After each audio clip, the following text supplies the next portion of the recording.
నా పేరు వివి వామనరావు, రాష్ట్ర ప్రధాన కార్యదర్శిని.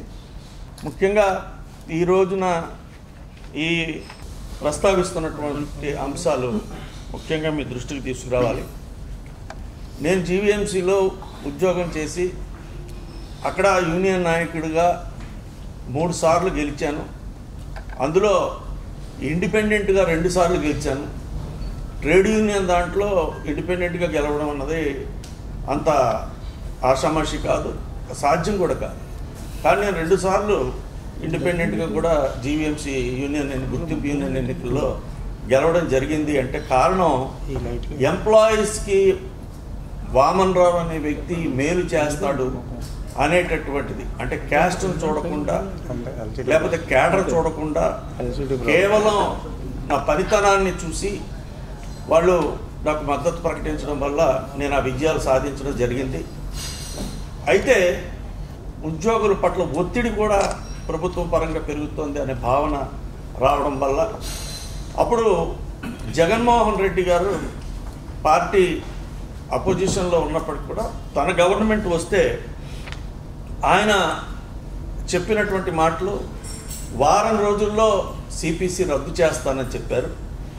అలాగనే ఇంక్రిమెంట్ గురించి మీరు అడగవసరం లేదు, ఏ నెల అయితే మీకు ప్రతి సంవత్సరంలో ఏ నెల అయితే ఇంక్రిమెంట్ వస్తుందో ఆ ఇంక్రిమెంట్ మీకు టంచన్గా ఇంక్రిమెంట్ ఇస్తాము అని చెప్పారు.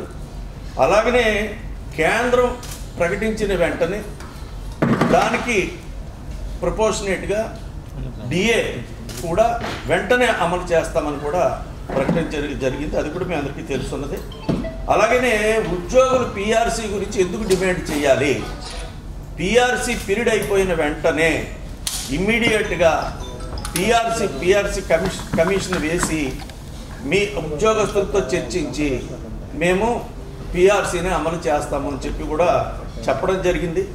అంతేకాకుండా తన తండ్రి గారు అయినటువంటి వైఎస్ రాజశేఖర రెడ్డి గారి హయాంలో ఏదైతే ఆరోగ్యశ్రీ పెట్టారో, అలాగనే ఉద్యోగస్తులకి ఉన్నటువంటి ఈహెచ్ఎస్ ఎంప్లాయీస్ హెల్త్ స్కీము, దీన్ని మెరుగైన పద్ధతిలో చేసి ఉద్యోగస్తులు కార్డు పట్టుకుని వెళ్తే మనకి వైద్యం అయిపోతుందని చెప్పి చెప్పడం జరిగింది. దీనికి అట్రాక్ట్ అయ్యి నేను ఉద్యోగుల మేలు కోసం 2018లో నాకు 2025 వరకు నాకు సర్వీస్ ఉంది. అయినప్పటికీ కూడా నేను 2018లో జగన్మోహన్ రెడ్డి గారిని గెలిపిస్తే ఉద్యోగస్తులకి మేలు జరుగుతుంది అనేటటువంటి ఉద్దేశంతో నేను వెంటనే విఆర్ తీసుకుని పార్టీలో జాయిన్ అవ్వడం జరిగింది. తర్వాత నాకు YSR trade union state secretary ఇచ్చారు ముందు ఫస్ట్. అక్కడి నుంచి కూడా నా ప్రయాణం కొనసాగింది. అయితే ఇప్పుడు వాస్తవంగా జరుగుతున్న పరిస్థితి ఏమిటి అనేటటువంటి దాని విషయానికి వస్తే, ప్రతి నెల 1వ తారీఖున ఉద్యోగులకి జీతాలు పెన్షన్లు రావటం లేదు. ఎప్పుడు వస్తాయో తెలియదు, ఎవరిని అడగాలో తెలియదు. మా పరిస్థితి ఏంటంటే ట్రెజరీ వాళ్ళని అడగాల, డిపార్ట్మెంట్ని అడగాల, బ్యాంకులను అడగాల, ఏమిటో తెలియనటువంటి పరిస్థితి ఉంది. ఇకపోతే చాలామంది ఈ పాలాభిషేకాలు చేశారు. ఈ దీనికి ఉద్యోగస్తులందరూ వ్యతిరేకించారని చెప్పి నేనేమి పాలాభిషేకం చేయలేదు, అది నేను చేశాను అప్పుడు కూడా. అలాగనే 2021 ఏప్రిల్ నుంచి 2022 డిసెంబర్ వరకు 21 నెలల పిఆర్సీ బకాయిలు ఎంతవరకు చెల్లించలేదు. తర్వాత ఇంకో దౌర్భాగ్యం ఏంటంటే హెచ్ఆర్ఏ. మీ అందరికీ తెలుసు, రాజధానిలో ఉన్నటువంటి వాళ్ళకి హెచ్ఆర్ఏ 30%, కానీ ఆ 30% దాన్ని 24%కి తగ్గించేశారు.